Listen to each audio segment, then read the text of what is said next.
8 నెలలు నీటిలో ఉండి కేవలము 4 నెలలు మాత్రమే భక్తులకు దర్శన భాగ్యాన్ని కలిగించే సంగమేశ్వర ఆలయాన్ని గురించి ఇప్పుడు మనం తెలుసుకుందాము. ఈ ఆలయము కర్నూలు జిల్లాలో నల్లమల అటవీ క్షేత్రంలో ఉంది. భారతదేశంలోనే కాదు, ప్రపంచంలోనే 7 నదులు ఒకే చోట కలిసే ప్రదేశము ఎక్కడా లేదు. కర్నూలు జిల్లా కొత్తపల్లి మండలము సంగమేశ్వరం దగ్గర తుంగ, భద్ర, కృష్ణ, వేణి, భీమ, మలాపహరిణి, భవనాసి నదులు సంగమించే ప్రదేశమే ఈ సంగమేశ్వరము. ఈ నదులలో భవనాసి నది మాత్రమే పురుష నది, మిగిలినవన్నీ కూడా స్త్రీ నదులు. భవనాసి నది తూర్పు నుంచి పశ్చిమానికి ప్రవహిస్తే మిగిలిన నదులన్నీ పశ్చిమం నుంచి తూర్పుకు ప్రవహిస్తాయి.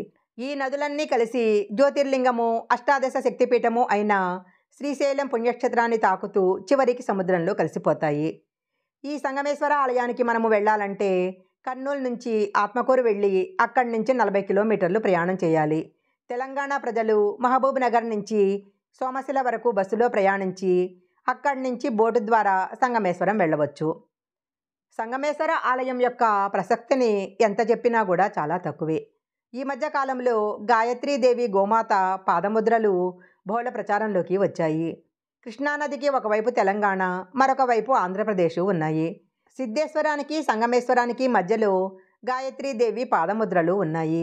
విశ్వామిత్ర మహర్షి గాయత్రీదేవి కోసము సుదీర్ఘమైన తపస్సు చేసిన తర్వాత గోమాత రూపంలో గాయత్రీదేవి ప్రత్యక్షమైందట.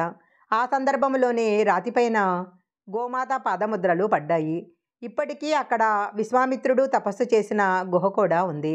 ఈ సంగమేశ్వర ఆలయంలో ఉన్న శివలింగము చాలా విశిష్టమైంది. ఈ ఆలయంలో శివలింగము వేప శివలింగము. కొన్ని వేల ఏళ్ల క్రితము ధర్మరాజు ప్రతిష్ఠించిన వేప శివలింగమే ఇది. పాండవులు అరణ్యవాసం చేస్తున్నప్పుడు శ్రీకృష్ణుని సూచన మేరకు ధర్మరాజు శివలింగాన్ని ప్రతిష్ఠించారు.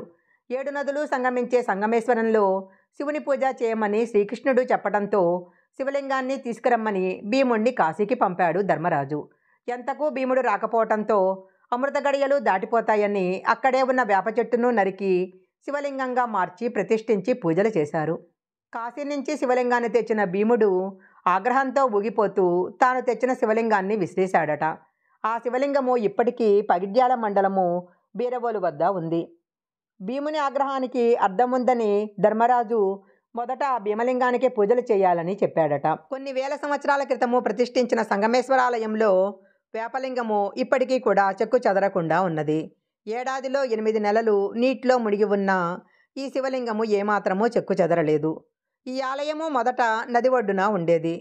సంగమేశ్వరాలయము ఇక్కడి ప్రాధాన్యత అంతా ఇంతా కాదు. మహామునులు ఇక్కడ తపస్సు చేయటం జరిగింది.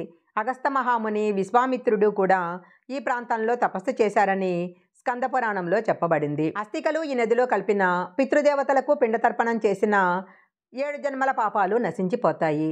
సంగమేశ్వరంలో స్నానం చేసిన వారికి 1000 రెట్ల పుణ్యం లభిస్తుంది. సర్వపాపాలు హరించిపోతాయని భక్తులు నమ్ముతుంటారు. సంగమేశ్వర క్షేత్రంలో గాయత్రీదేవి పాదముద్రలు భక్తులను ఆకర్షిస్తున్నాయి. గాయత్రీదేవి పాదముద్రల దగ్గర సంధ్యావేళ గాయత్రీ మంత్రం కనుక జపించినట్లయితే అన్ని సమస్యలు పరిష్కారం అవుతాయని చెప్పబడింది. ఈ సంగమేశ్వర ఆలయంలో భక్తులకు ఎలాంటి సౌకర్యాలు లేవు. కాశీరెడ్డి నాయన ఆశ్రమం నిర్వాహకులు ఇక్కడికి వచ్చే భక్తులకు ప్రతిరోజు అన్నదానం చేస్తారు. ఆలయము నీటి వెలుపల ఉండే 4 నెలల కాలంలో కూడా పూజలు చేసేందుకు వచ్చే భక్తులకు ఇక్కడ అనేక ఇబ్బందులు ఎదురవుతున్నాయి. ఈ వీడియో కనుక మీకు నచ్చినట్లయితే లైక్ చేయండి, షేర్ చేయండి. ఇలాంటి మరిన్ని వీడియోల కోసం మా ఛానల్ సబ్స్క్రైబ్ చేసుకోండి. పక్కనే ఉన్న బెల్ ఐకాన్ని యాక్టివేషన్ చేసుకుంటే మేము పెట్టే వీడియోలన్నీ కూడా మీకు ముందుగానే నోటిఫికేషన్గా వస్తాయి. మరొక మంచి వీడియోతో మళ్ళీ కలుసుకుందాం.